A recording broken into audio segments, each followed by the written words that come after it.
गई सोचो जरा, हम रोज इतने सारे क्वेश्चन पूछते हैं, करियर, स्टडी, पॉलिटिक्स, टेक्नोलॉजी, लेकिन एक बेसिक सवाल है जो शायद ही हम कभी सोचते हैं, हम हैं कौन? ये बॉडी, ये दिमाग, ये इमोशन एक्चुअली वर्क कैसे करते हैं? सीरीज का नाम है ट्रूथ एक्सपोज्ड। सीरीज के इस पहले एपिसोड में यहाँ हम बात करेंगे उन चीज़ों की जो स्टडी टेक्स्ट बुक में नहीं मिलती और ना ही व्हाट्सएप फॉरवर्ड में। हम फैक्ट्स, लॉजिक, शास्त्र तीनों का मिक्स लेकर आएंगे ताकि हर टॉपिक पे क्लियरिटी मिले, बिना ड्रामा, बिना बातों को घुमाए, सीधा पॉइंट पर। हर हफ्ते एक नया टॉपिक, एक नया पर्सपेक्टिव आज से ही। चलो शुरू करते हैं। एक ऐसा सवाल जो शायद आपने कभी सीरियसली सोचा ही नहीं, आत्मा क्या है और ये कहाँ से आती है? क्या आपने कभी सीरियसली सवाल खुद से पूछा है कि हम सोचते कैसे हैं, हम बोलते कैसे हैं, ये जो बॉडी चल रही है उसके पीछे एक्चुअली कौन सी पावर है? ज़रा पॉज लीजिए और इमेजिन कीजिए, क्या सिर्फ फ्लैश एंड बोन्स ही हैं जो हमें जिंदा रखती हैं? ऑब्वियसली नहीं, इसके पीछे है आत्मा। यही आत्मा हमें सोचने, बोलने, समझने और फील करने की ताकत देती है। और जब ये आत्मा शरीर को छोड़ देती है, हम कहते हैं पर्सन की डेथ हो गई।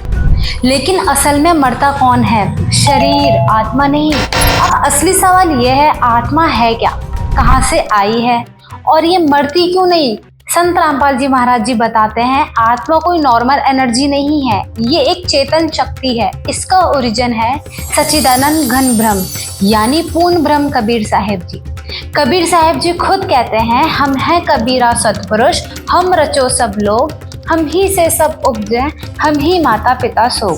यानी आत्मा को ना ब्रह्मा ने बनाया, ना विष्णु ने, ना महेश ने, बल्कि पूर्ण परमेश्वर स्वयं कबीर साहिब जी ने क्रिएट किया। वही सर्व उत्पादक प्रभु कबीर साहिब, जिनके बारे में श्रीमद् भगवद गीता के अध्याय 2 श्लोक 17 में कहा गया है, अविनाशी तु तद्विद्धीयन् सर्वम इदं तत्तम विनाशम अवश्य अस्य न कश्चित् कर्तुम अर्हति। मीनिंग, नाश रहित तो उसको जान जिससे ये पूरा यूनिवर्स भरा हुआ है। इस अविनाशी का विनाश करने में कोई भी सक्षम नहीं। और गीता अध्याय 2 श्लोक 18 में भी कहा गया है, अंतवन्तः इमे देहा नित्यस्य उक्ताः शरीरः अनाशन्नः अप्रेमस्य तस्मात् यद्यस्व भारत। मीनिंग, ये 5 एलिमेंट वाला शरीर नाशवान है, लेकिन अविनाशी परमात्मा आत्मा के साथ हमेशा मौजूद है। ऑर्डिनरी साधक को इस फैक्ट का पता ही नहीं, लेकिन वो आत्मा को ही नित्य मान लेता है। यही बात यजुर्वेद अध्याय 5 मंत्र 32 में भी है, वह एनर्जी सोर्स ऑफ परमात्मा ही है जो सबके प्राणों का आधार है, और वह परमात्मा पूर्ण परमेश्वर कबीर साहिब जी हैं। सो क्लियर है, आत्मा किसी डेंटी की क्रिएशन नहीं, बल्कि केवल पूर्ण परमात्मा की क्रिएशन है। अब सोचने वाली बात यह है, अगर आत्मा इतनी ही डिवाइन है तो ये बर्थ, डेथ, पेन और डिजीजेस क्यों सफ़र करती है? संत रामपाल जी महाराज जी एक्सप्लेन करते हैं, पहले आत्मा सतलोक में रहती थी, जहाँ ना बर्थ है, ना डेथ, ना पेन। लेकिन जब आत्मा ने वहाँ के रूल्स ब्रेक किए तो उसे भेज दिया गया काल लोक, यानी भ्रम के लोक में। अब आपके माइंड में ये क्वेश्चन आया होगा, ये काल या भ्रम कौन है? वो डिटेल हम अगले एपिसोड में कवर करेंगे। टॉपिक पर आते हैं। गीता अध्याय 8 श्लोक 16 में कहा गया है, इन सब लोकों में बार बार जन्म और मृत्यु होती है। मतलब ये जो दुनिया हमें घर जैसी लगती है, असल में आत्मा की कैदगाह है। आत्मा ही बॉडी को अलाइव रखती है। जैसे बल्ब तभी ग्लो करता है जब बिजली हो, वैसे बॉडी तभी चलती है जब आत्मा हो। गीता अध्याय 2 श्लोक 23 में साफ लिखा है, शस्त्र आत्मा को काट नहीं सकते, आग जला नहीं सकती।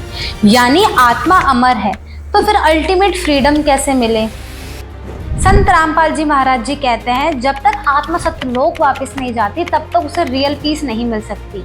और ये पॉसिबल तभी है जब आत्मा को कोई पूर्ण संत मिले जो 3 गुप्त नामों की भक्ति दे। गीता अध्याय 4 श्लोक 34 में कहा है, तत्व विज्ञान को जानने के लिए तत्वदर्शी संत के पास जाओ। आज वही तत्वदर्शी संत रामपाल जी महाराज हैं। उन्होंने बताया कि कबीर साहिब ही वो पूर्ण परमात्मा है जिन्होंने आत्मा बनाई और मोक्ष देने की पावर रखते हैं। वो आज भी संसार में हैं और अपने सच्चे नाम से आत्माओं को मोक्ष दे रहे हैं। अब डिसीजन आपका है कि आप उस अमर आत्मा की खोज में आगे बढ़ेंगे या इसी माया के जाल में घूमते रहेंगे। इस एपिसोड में इतना ही। मिलते हैं नेक्स्ट एपिसोड में एक नए टॉपिक के साथ। Thank you.